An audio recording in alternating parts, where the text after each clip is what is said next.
आज का हमारा टॉपिक है measure of central tendency. Central tendency के अंदर है 5 मेन चीज़ें आती हैं: mean, median, mode, geometric mean और हार्मोनिक मीन। मीन का दूसरा नाम एवरेज भी है, इसको अरिथमेटिक मीन भी बोलते हैं और इसको रिप्रेजेंट करते हैं एक्स बार से। और मीडियन को इस सिंबल से रिप्रेजेंट करते हैं और मोड को इस सिंबल से। और हम जो सा है इन्हीं मेन 3 को डिस्कस करेंगे। ज्योमेट्रिक मीन और हार्मोनिक मीन हमारे सिलेबस में नहीं है। तो इससे पहले मीन, मीडियन, मोड को कंसेप्ट देखने से पहले हमारे पास है पॉपुलेशन। पॉपुलेशन है टोटलिटी ऑफ इंडिविजुअल्स के टोटल इंडिविजुअल्स या फिर जो टोटल डाटा है हमारे पास वो क्या है। इसकी एग्जांपल में हमारे पास है number of students in class. तो अब नंबर ऑफ़ स्टूडेंट जो से होंगे, टोटल स्टूडेंट्स आ जाएंगे इसके अंदर के टोटल स्टूडेंट जो से हैं क्लास के अंदर कितने हैं। और जो सी पॉपुलेशन है इसको हम इसकी पहचान कैसे हमें हो गई कि हम इसको ग्रीक लेटर से रिप्रेजेंट करते हैं, जिस तरह के थीटा, बीटा, डेल्टा, इससे हम रिप्रेजेंट करते हैं।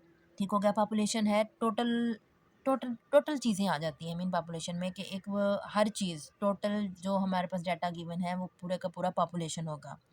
अब सैंपल क्या है? सैंपल नाम से ही वैसे ज़ाहिर है कि small enough representative part of population, कि ये जो पूरी पॉपुलेशन है उसके अंदर से हम कोई ऐसा पार्ट लें उसका जो पूरे के पूरी पॉपुलेशन को रिप्रेजेंट करे, तो वो क्या है? सैंपल होगा। इसकी एग्जांपल हमारे पास है ब्लड सैंपल। कि हम अगर किसी भी बॉडी से ब्लड का सैंपल लेते हैं तो हम उसको टेस्ट करते हैं, वो जौन सा ब्लड होगा पूरी बॉडी में अगर ए पॉजिटिव है तो पूरी बॉडी में क्या होगा? ए पॉजिटिव ही होगा। तो वो जो हमने छोटा सा सैंपल लिया वो क्या है? वो पूरा का पूरा जौन सी पॉपुलेशन है उसको रिप्रेजेंट कर रहा है। तो ये है कि सैंपल। और सैंपल्स को जौन से हैं हम लैटिन वर्ड से रिप्रेजेंट करते हैं। अम, इसको रिप्रेजेंट करेंगे हम लैटिन्स जौन से होंगे, लेटर्स होंगे, जिस तरह इसमें आता है एक्स बार हो गया। और ये पार्शियल का साइन होता था, पार्शियल, ये जौन से हैं इससे हम क्या है? सैंपल को रिप्रेजेंट करते हैं। चलो जी, ये हमने एक डाटा लिया है कि एक्स आई डाटा है। एक्स आई क्या है? इनकम ऑफ क्लास है, मतलब कि कुछ भी हमने वैल्यूज़ ली हैं उसमें हमारे पास 20 है, 10 है, 25 है, 5 है, तो हमने इसको x1, x2, x3 और x4 का नाम दे दिया। ठीक हो गया। अब हम पहले सबसे पहले है इसके लिए क्या करेंगे? मीन फाइंड करेंगे। मीन फाइंड करने के लिए हमारे पास क्या फार्मूला होगा? एक्स बार को रिप्रेजेंट करते हैं, मीन को एक्स बार से रिप्रेजेंट करते हैं ना, तो ये हो जाएगा समेशन एक्स ओवर एन। अब समेशन एक्स में क्या है? ये सारे एक्स आ जाएंगे, इनका सम होगा, तो ये हो जाएगा x1 plus x2 plus x3 plus x4 divided by n। n क्या है? कि नंबर्स, मतलब जितने डाटा है, मतलब कि जितने नंबर है हमारे पास उसके हम डिवाइड कर देंगे। तो यहाँ पे 1 2 3 4 4 है हमारे पास, तो हम इसको है 4 पे डिवाइड कर देंगे। हम वैल्यूज़ पुट करते हैं इसके अंदर, तो ये आएगा 20 प्लस 10 प्लस 25 प्लस 5 और डिवाइडेड बाय 4। तो ये बनता है 60। 60 डिवाइडेड बाय 4 करें तो हमारे पास क्या है? 15 आंसर आता है। तो ये हमारे पास क्या आ गया? इसका मीन आ गया। मीन के लिए, मीन किसी भी चीज़ का पूछा जाए तो हम क्या होगा? उन सब जो उनसे वैल्यूज़ गिवन होंगी उनको आपस में ऐड करेंगे और जो उनका नंबर होगा उस पर डिवाइड कर देंगे, तो हमारे पास क्या है? मीन आ जाएगा। मीन के बाद अब हम देखते हैं मीडियन। मीडियन कैसे निकालेंगे?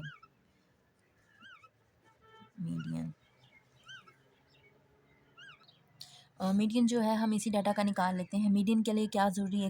एक चीज़ ज़रूरी है कि हमने क्या करना है, जो डाटा हमारे पास गिवन है उसको हम किसी ऑर्डर के अंदर अरेंज कर लेंगे। असेंडिंग में कर लें, डिसेंडिंग में कर लें, ये आपकी मर्ज़ी है। हम इसको असेंडिंग में कर लेते हैं। तो सबसे हम पहले हमारे पास 5 आएगा, फिर 10 आएगा, फिर 25 आएगा और सॉरी 20 आएगा और फिर हमारे पास क्या है? 25 आएगा। अब ये है इवन डाटा। इवन डाटा का मीडियन फाइंड करने का तरीका है कि ये जो उनसे सेंटर में 2 बचेंगे ना आपके पास, सेंटर में जो वैल्यू जो भी होगी उनको ऐड करके हम 2 पे डिवाइड कर देंगे। इसमें 10 plus 20 divided by 2, 30 divided by 2 तो ये आ गया 15, इसका मीडियन है। लेट्स सपोज के कोई भी एग्जांपल कर लेते हैं कि हमारे पास जो सा डाटा ये और डाटा होता, हम इसी को कर लेते हैं 5, 10, 15, 20, 25, 30 और 35। तो ये है 2 2 4 6 7 7 है, ये क्या है? अब ये ऑड है। तो इसमें क्या करेंगे हम? साइड वाले जो से 3 3 का ये पेयर बन गया, इसको छोड़ के जो सेंटर वाला होगा ना हमारे पास, ये हमारा होगा मीडियन। ठीक है। अगर हमारे पास डाटा इवन में आ जाता है तो हम सेंटर वाले दो को क्या कर लेंगे, ऐड करके 2 पे डिवाइड कर देंगे। अगर हमारे पास डाटा क्या है, ऑड है, तो हमारा जो सेंटर वाला सिंपल क्या होगा, ये क्या होगा, हमारे पास मीडियन होगा। अब इसके बाद आता है मोड। मोड क्या होता है हमारे पास, हमें वैसे पता होना चाहिए कि मोस्ट फ्रीक्वेंटली अकरिंग नंबर, मतलब कि कोई भी जो सबसे ज़्यादा जो हमारे पास डाटा गिवन है उसके अंदर आ रहा है ना, तो वो हमारा मोड होगा। अब देखें ये हमारे पास डाटा है ना, तो इसके अंदर क्या है कि देखें 70 क्या है, 2 बार आ गया, तो ये क्या होगा, इसका मोड होगा। अब एक मोड, एक से ज़्यादा मोड भी हो सकते हैं। लेट्स सपोज यहाँ पे 60 2 बार है, तो अब इसका मोड क्या होगा, 60 और 70 दोनों इसके क्या होंगे, मोड होंगे। अब फॉर एग्जाम्पल 100 भी अगर 2 बार आ जाता तो 100 भी क्या होता, मोड में होता। एक से ज़्यादा मोड हो सकते हैं। हमारे पास जो मीडियन होगा वो हमेशा एक ही होगा, एक सिंगल वैल्यू होगी, सिंगल से ज़्यादा नहीं होगी। और जो मीन है वो भी हमेशा सिंगल वैल्यू आएगा, एक ही मीन होगा। जितना भी डाटा है हमारे पास उसका एक ही मीन होगा, एक ही मीडियन होगा। लेकिन क्या है कि मोड जो सा है वो एक से ज़्यादा हो सकते हैं, ये पॉसिबिलिटी है। नेक्स्ट हम देखते हैं कि हिस्टोग्राम की हेल्प से क्या हम मीन, मीडियन, मोड बता सकते हैं। ये मैं एक रफ सा हिस्टोग्राम बना रही हूँ, सिंपल सा। तो अब हमने इसमें देखना है कि हम इसकी हेल्प से क्या हम मीन, मीडियन, मोड बता सकते हैं। तो इसमें देखें ये क्या है कि एक सिमेट्रिक हमारे पास है, लाइन मिलती है हमें, सिमेट्रिक शेप के अंदर है, ठीक हो गया ये ग्राफ। तो अब इसके अंदर देखो जो सबसे टॉप मोस्टली अकरिंग होगा वो क्या है, इसमें ये है यूनिमोड। मतलब ये यहाँ पे ये जो सी फ्रिक्वेंसी होगी, ये यहाँ पे जो वैल्यू होगी ये क्या होगी, उसका मोड होगा। यहाँ से हमें मोड का पता चल सकता है। और जो ये सिमेट्रिक ग्राफ होते हैं ना, सिमेट्रिक शेप वाले, इसके अंदर क्या है हमारे पास, जो सा है मीन और मीन, मोड और मीडियन, ये इस तरह होते हैं। इसको बोलते हैं एम्पिरिकल रिलेशनशिप। एम्पिरिकल रिलेशनशिप इसको बोलते हैं। इसका एम्पिरिकल रिलेशनशिप जो सा सिमेट्रिक शेप वाला ग्राफ है उसमें है कि मीन और मोड और मीडियन क्या है, इक्वल है। उसके बाद हमारे पास आते हैं positive skewed graph. Positive skewed graph जो से हैं वो इस शेप में होते हैं, ठीक हुआ।